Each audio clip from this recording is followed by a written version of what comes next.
Hello friends, welcome my YouTube channel. तो दोस्तों, आज के इस वीडियो में हम हाल ही में भारत के 4 राज्यों और एक केंद्र शासित प्रदेश में हुए विधानसभा चुनाव के बारे में देखेंगे। इसी के साथ कुछ अन्य करंट अफेयर्स के क्वेश्चन भी देखेंगे जो आपके आने वाले एग्जाम के लिए हेल्पफुल होंगे। तो इसलिए आप वीडियो को बिना स्किप के पूरे एंड तक देखते रहिए। तो चलिए आज का वीडियो शुरू करते हैं। तो यहाँ पर आज का पहला क्वेश्चन है, पश्चिम बंगाल की लगातार तीसरी बार मुख्यमंत्री कौन बनेंगी। तो देखिए, आप सभी जानते हैं कि पश्चिम बंगाल में लगातार तीसरी बार मुख्यमंत्री बनेंगी ममता बनर्जी। तो इसका आंसर ऑप्शन ए हो जाएगा। ममता बनर्जी की पार्टी टीएमसी लगातार तीसरी बार यहाँ पर सत्ता में आई है। तो पश्चिम बंगाल की तीसरी बार मुख्यमंत्री बनेंगी ममता बनर्जी। देखिए, बात करें पश्चिम बंगाल की, तो 2021 में अभी यहाँ पर जो विधानसभा चुनाव हुए हैं 292 सीटों पर हुए हैं, जबकि कुल विधानसभा सीटों की संख्या 294 है। अभी 2 सीटों पर कोरोना वायरस के कारण विधानसभा चुनाव नहीं कराए गए। देखिए, टीएमसी पार्टी को यानी कि तृणमूल कांग्रेस पार्टी को, जो कि ममता बनर्जी की है, तो इस पार्टी ने 213 सीटें जीती, जबकि बीजेपी पार्टी ने 77 सीटें जीती और अन्य पार्टियों ने 2 सीटें जीती। तो याद रखना है।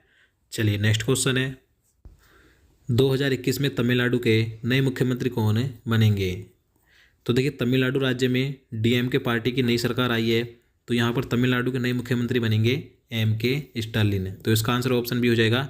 एमके स्टालिन तमिलनाडु के नए मुख्यमंत्री बनेंगे। देखिए, ये 7 मई 2021 को शपथ लेंगे। तो याद रखना है। देखिए, तमिलनाडु राज्य में 2021 में यहाँ पर जो विधानसभा चुनाव हुए हैं तो 234 सीटों पर हुए हैं, जिसमें कि डीएमके पार्टी ने विजय प्राप्त की, यानी कि डीएमके द्रविड़ मुनेत्र काजगम पार्टी को 157 सीटें मिली, जबकि एआईएडीएमके पार्टी को 75 सीटें मिली। तो तमिलनाडु राज्य में नई सरकार बनी है डीएमके पार्टी की। इससे पहले एआईएडीएमके पार्टी की सरकार थी। तो याद रखना है। बात करें केरल की, तो देखिए, केरल राज्य में 140 सीटों पर विधानसभा चुनाव कराए गए, जो कि यहाँ पर कुल विधानसभा सीटों की संख्या है। देखिए, केरल में दोबारा से एलडीएफ पार्टी की सरकार बनी है, यानी कि लेफ्ट डेमोक्रेटिक फ्रंट पार्टी की सरकार बनी है, जिसने 97 सीटें प्राप्त की हैं। इसके अलावा यूडीएफ पार्टी को 41 सीटें मिली और अदर्स पार्टियों को 2 सीटें मिली। तो केरल राज्य में किसकी सरकार बनी है? दोबारा से एलडीएफ पार्टी की सरकार बनी है। देखिए, केरल के वर्तमान मुख्यमंत्री कौन है? तो पिनाराई विजयन है, जिनकी पार्टी है एलडीएफ। यहाँ पर एलडीएफ की दोबारा से सरकार बनी है, याद रखना है। आगे बात करें असम की, तो देखिए, असम राज्य में 126 विधानसभा सीटों पर चुनाव हुए, यानी कि असम राज्य की विधानसभा सीटों की संख्या 126 है, जिसमें बीजेपी नीत राजग यानी कि राष्ट्रीय जनतांत्रिक महागठबंधन को 75 सीटें प्राप्त हुई। यानी कि जो बीजेपी पार्टी का महागठबंधन था तो उसे सबसे ज़्यादा 75 सीटें मिली, जबकि कांग्रेस नीत महागठबंधन को 50 सीटें मिली। इसके अलावा अन्य को 1 सीट मिली। तो देखिए, असम राज्य में दोबारा से बीजेपी वाली महागठबंधन की सरकार बनेगी। यहाँ पर असम के वर्तमान में मुख्यमंत्री कौन है? आप सभी जानते हैं, तो सर्बानंद सोनोवाल हैं।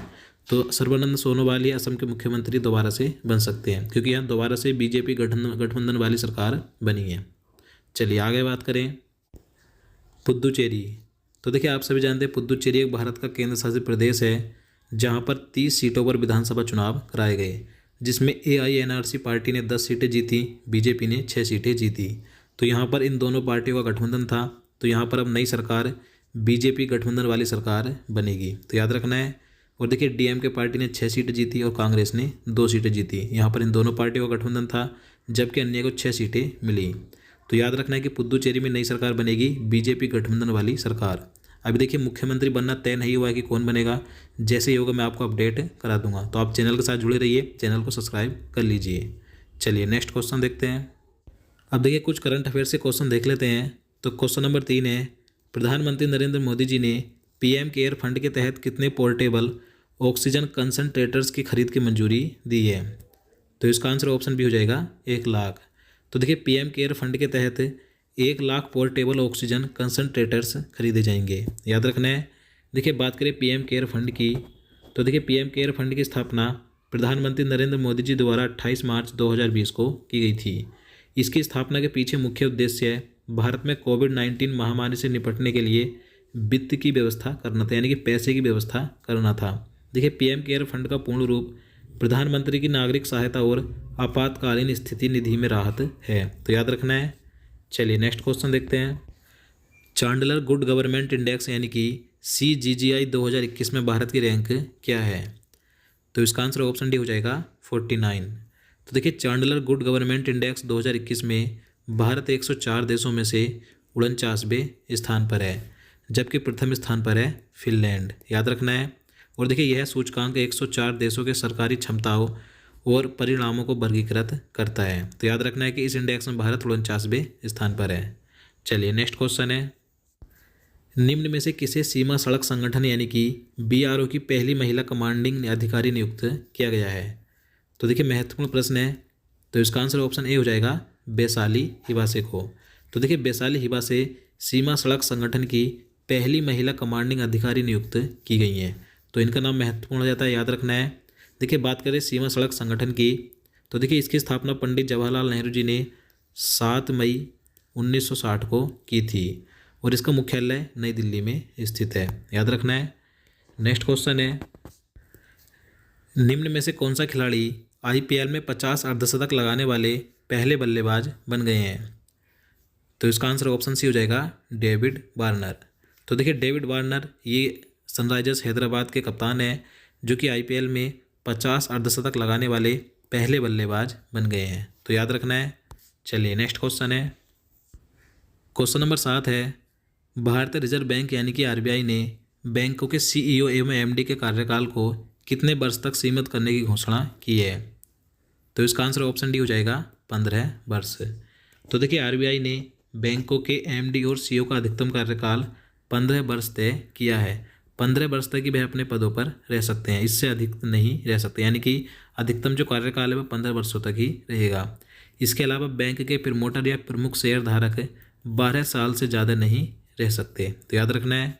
चलिए नेक्स्ट क्वेश्चन देखते हैं, निम्न में से किस राज्य सरकार ने श्रेणी वन में पहले स्थान का पंचायत पुरस्कार 2021 जीता है?